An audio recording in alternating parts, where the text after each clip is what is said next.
के नेतृत्व में जो आज लखनऊ की धरती पर ये धरना प्रदर्शन का कार्यक्रम रखा गया है, उसकी अध्यक्षता कर रहे हमारे अध्यक्ष सुभाष सैनी साहब, सचिव घंटा मोलकर साहब तथा rural health welfare society Uttar Pradesh के हमारे प्रदेश अध्यक्ष डॉक्टर ओपी मौर्य जी, जिनके नेतृत्व में हमारा उत्तर प्रदेश चल रहा है। आप जैसे जाबाज लोग अगर इस धरती पे पैदा हो जाए तो दुनिया का ऐसा कोई काम नहीं है जो असंभव है, सब संभव हो जाएगा। लेकिन हमारे एक ग्रामीण चिकित्सक हैं जो चिकित्सा सेवा जनता की सेवा भाव से करते हैं, उनके लिए आज तक कोई कानून नहीं बना, न तो सरकार कोई विधेयक लाई। अब हो चुकी है बहुत, और हमारे चिकित्सकों के लिए स्वान और सम्मान की लड़ाई को देखते हुए आज जो रूरल हेल्थ वेलफेयर सोसाइटी के फेडरेशन के लोग हैं,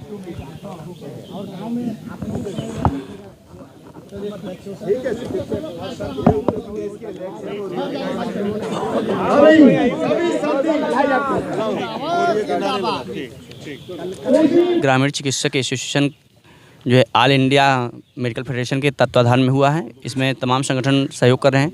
इसमें राष्ट्रीय ग्रामीण स्वास्थ्य वेलफेयर एसोसिएशन उत्तर प्रदेश भी सहयोग कर रहा है, रूरल हेल्थ वेलफेयर सोसाइटी सहयोग कर रहा है। ये सभी जो है चिकित्सकगण अपनी मांगों को लेकर के आए हैं। इसमें इनकी प्रमुख मांगें हैं कि जैसे 1972 के पहले आरएमपी हुआ करता था, तो आरएमपी को बोर्ड फिर से गठित करके बोर्ड बना करके इन चिकित्सकों को, जो अनुभवी चिकित्सक हैं, इनको आरएमपी के तहत इनको रजिस्टर्ड किया जाए और इनका समय समय से प्रशिक्षण कराया जाए। ये जो आप चिकित्सकगण हमारे देख रहे हैं, ये सारे लोग अपने अपने पदाधिकारीगण ही हैं। अभी हमारे कार्यकर्तागण की भीड़ तो आप लोगों ने देखा भी नहीं है। जिस दिन हमारे कार्यकर्ता आएंगे उस दिन शायद आप लोगों को समय भी नहीं मिल पाएगा। तो अभी हम लोगों ने शुरुआत किया है एक कि हम लोग यहाँ पे प्रदर्शन की शुरुआत है, और हमारी जो प्रमुख मांग है उसमें सबसे पहला है कि हमारा ये है कि लोगों को रजिस्टर्ड कर दिया जाए और उनको समय समय से प्रशिक्षण दिया जाए। कारण क्या, कोरोना में यही साथीगण जो हमारे हैं, इन्होंने देश की जनता को संभाला था और आप मीडिया के साथियों ने खूब सराहा था। हम सरकार से ये कहना चाहेंगे, उत्तर प्रदेश में नहीं पूरे देश भर में, पूरे हिंदुस्तान में किसी भी ग्रामीण क्षेत्र में सरकार के पास जनता की चिकित्सा सुविधा के लिए कोई साधन नहीं है। ऐसे हालत में जनता को सस्ते दामों में फर्स्ट एड देने का कार्य ये हमारे चिकित्सा मित्र कर रहे हैं। इसलिए समय समय पे इन्होंने देश की विकट स्थितियों में बड़ी मदद की है। इसलिए हम सरकार से विनम्र अनुरोध करने आए हैं कि उत्तर प्रदेश की छापामार कार्रवाई योगी जी बंद करें, क्योंकि आपका ही सरकार का ये कार्य ये कर रहे हैं। सरकार के पास जहाँ व्यवस्था नहीं है जनता को सेवा के लिए, वहाँ हम काम कर रहे हैं। इनको बिहार राज्य की तर्ज पे प्रशिक्षण दे करके इनको प्राथमिक उपचार की अनुमति प्रदान करें। मेरा नाम एच.एस. रानू है, मैं पंजाब मेडिकल प्रैक्टिशनर एसोसिएशन का चेयरमैन हूँ। और ये जो उत्तर प्रदेश में प्रॉब्लम आई है, ये हमारे 97-98 में आई थी, और हमने उसका मतलब समाधान निकाला था। हमने, हमारी यूनियन ने फाइट किया था, और जब फाइट किया था और ये लोगों को साथ लेकर के, जो और यूनियन है, किसान हैं, मजदूर हैं, लेबरर हैं, उन सबको साथ लेकर के इतना बर्बाद बनाया था कि उन्होंने एक ट्रेनिंग निकाली थी। उस पर हमारे से 4500 रुपया लिया भी था। ये जो मतलब भी बात कर रहे हैं ना, यूपी सरकार में भी 4 से 5% सिर्फ टोटल जो इनका फाइनेंस आता है सरकार का, सिर्फ से 4 से 5% लगाते हैं हेल्थ पे, और 4-5% नीचे तक कितना जाता है आप समझ सकते हैं कि व्यवस्था जो है हिंदुस्तान की, उसमें से जितने % ऊपर से आता है नीचे तक जहाँ के लिए है वहाँ पहुँचने के लिए कितना रह गया होगा। तो आप ये समझ सकते हैं कि इतने 75 जिले हों, इतनी बड़ी यूपी स्टेट हिंदुस्तान की सबसे बड़ी, तो वहाँ ग्रास रूट तक कहाँ आप समझते हैं कि उसमें हेल्थ सिस्टम है। अगर हेल्थ सिस्टम हो तो ये लोग तो फिर मतलब भी खुद ही ना रहें। आप समझ सकते हैं जो व्यवस्था ग्राम नीचे तक जानी चाहिए, जो यही लोग हैं, ये सरकार का काम कर रहे हैं। तो इसलिए मैं ये चाहता हूँ कि इनकी डिमांड जायज़ है, ये कोई ऐसे नहीं है, ये डिमांड जायज़ है और सरकार का मतलब ये कारण बना है यहाँ तक आने का लिए। ये हम लोगों की मांग है, जो Indian medical private practitioner federation rural health welfare society, हम लोगों ने अखिल भारतीय संयुक्त चिकित्सा मित्र मोर्चा बनाया। इसमें हम लोगों ने उत्तर प्रदेश सरकार और जो है केंद्रीय सरकार से हम लोग मांग करते हैं कि सब लोग जो है हमारे जितने भी अनुभवी चिकित्सक हैं, चाहे वो रूरल एरिया में हो चाहे अर्बन एरिया में हो, सभी लोगों को मान सम्मान और उनको अधिकार मिलना चाहिए। विशेष रूप से हम लोगों की जो आज एक 3 दिवसीय धरना प्रदर्शन चल रहा है इको गार्डन लखनऊ में, उसमें प्रमुख रूप से मांग है कि हम लोगों को, जिनको गवर्नमेंट अप्रशिक्षित मानती है, अनट्रेंड मानती है, झोला छाप कहती है, ऐसे चिकित्सकों को वो ट्रेनिंग दे दे 6 माह से 1 साल तक, जिससे वो प्रशिक्षित हो जाए और इसके बाद उनको चिकित्सा मित्र की दर्जा मिले जी।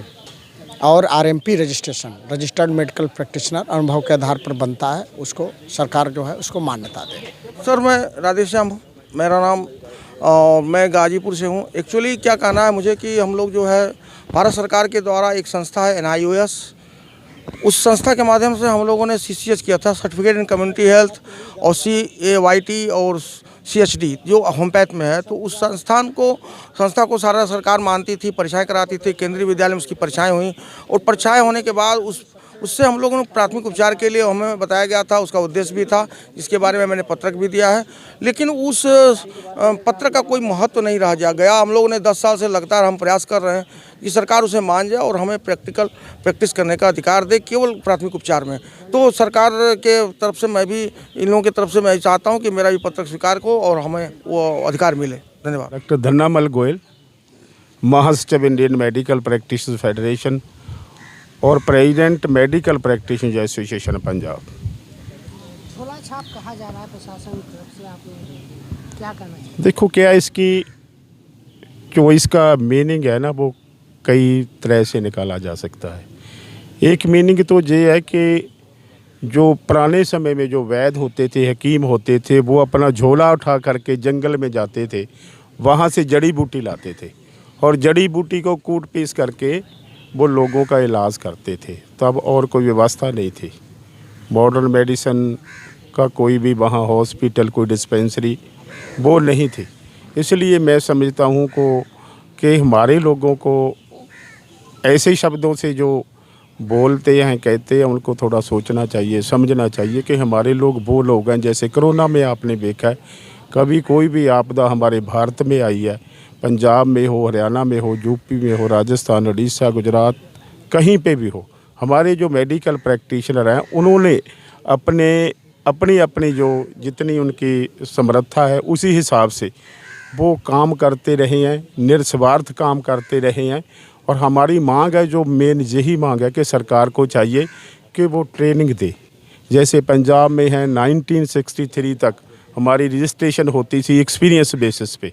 हम अपने गुरुओं से काम सीख करके वो एक्सपीरियंस बेसिस पे वहाँ का जो आयुर्वेदिक बोर्ड था वो रजिस्ट्रेशन करता था।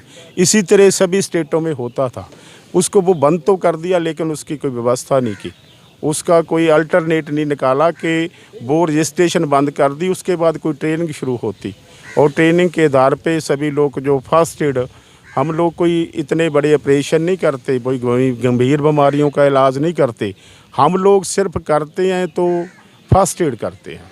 जहाँ गांव देहात में लोग बैठे हैं, उनके पास व्यवस्था नहीं है, शहर तक बड़े डॉक्टरों से इलाज करवाने का उनके पास समर्था नहीं है, उनके पास पैसा नहीं है और उनको जाने में भी बहुत कठिनाई होती है, उनके पास कोई व्हीकल का जो इंतज़ाम नहीं होता, उन लोगों को हम फर्स्ट एड देते हैं। मैं यूनुस अली मंसूरी, जिला पीलीभीत से, और ये हमारा इंडियन मेडिकल प्रैक्टिशनर फेडरेशन के बैनर के तले जो भी कुछ हो रहा है, इसका मेन मकसद, मेन मोटो ये है कि हमारे रूरल इलाकों में जो चिकित्सा मित्र साथी हमारे कार्य कर रहे हैं, और काफ़ी काफ़ी समय से ये पद्धति चल रही है, आज की नई पद्धति नहीं है। और सरकार बराबर बढ़ावा, अगर सरकार बढ़ावा दिया है सरकार ने, तभी आज इतने चिकित्सा मित्र तैयार हुए हैं और इनको बनाने वाले MBBS MD लोग ही हैं, ना कि इनको कोई इंजीनियर या कारपेंटर लोगों ने तो नहीं बनाया है, ना इनको टेलर सिलाई विलाई करने वालों ने डॉक्टर तैयार किया है। डॉक्टर तैयार होता है डॉक्टर से। और हमारा प्रोफेशन और एक MD का प्रोफेशन एक ही प्रोफेशन है, सेम प्रोफेशन है। तो हम चाहते हैं कि सरकार हमको इतना गिरी नज़र से कर रही है, हमको झोला छाप कह रही है, आए दिन इन पे छापामारी की जा रही है, जबकि हम लोग रात और दिन बगैर पैसे के लालच में समाज का कार्य कर रहे हैं। जब सरकार इंटरमीडिएट के लोगों को शिक्षा मित्र कह सकती है, कक्षा 5 वाली को आंगनबाड़ी कह सकती है, ठीक है, पुलिस में दलाल लोगों को मित्र बना सकती है, वो पुलिस मित्र हैं, बैंक के मित्र हैं, किसान के मित्र हैं, क्यों इस गंदे नजर से, ये गंदे शब्द से क्यों इनको बोला? मैं चाहूंगा केंद्र की सरकार से और प्रदेश हमारे इस अपमान शब्द को तत्कालीन खत्म किया जाए और हमको चिकित्सा मित्र नाम दिया जाए, और समय समय पे अगर हम लोग इस काबिल नहीं हैं तो समय समय पे हम लोगों को प्रशिक्षण देकर CSC PSC से जिंदगी चल रही है, हम लोगों को प्रशिक्षण के और हमारा जो है इस पे कार्य पे सही कार्रवाई की जाए, ठीक है। और हम लोगों के समझ से अगर सरकार नहीं रही है तो इसका असर बहुत बुरा पड़ेगा, सरकार का खेल खत्म हो जाएगा, हम लोग चिकित्सा मित्र फिर कुछ भी कर सकते हैं।